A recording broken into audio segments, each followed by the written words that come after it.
আসসালামু আলাইকুম। কেমন আছেন সবাই? আশা করি সবাই ভালো আছেন।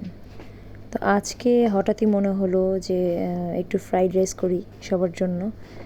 তো এখানে আমি গরম কড়াইতে তেল দিয়েছি, পেঁয়াজটা একটু মোটামুটি ভাজা ভাজা হয়ে এলে এখানে আমি একটা ডিম ভেঙে দিচ্ছি।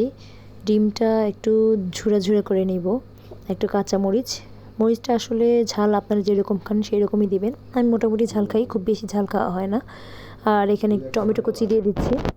সবগুলো মোটামুটি ভাজা হয়ে এলে এর উপর দিয়ে দিব আমি ভাতটা দিয়ে একটু ভালো করে ভেজে নেব।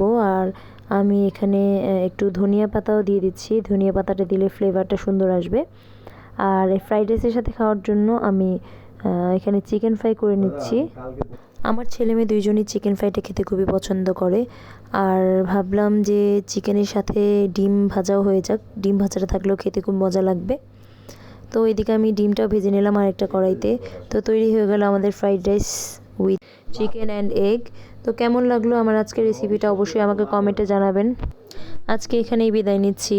ভালো থাকবেন সবাই, সবার শুভকামনায়। আল্লাহ হাফেজ।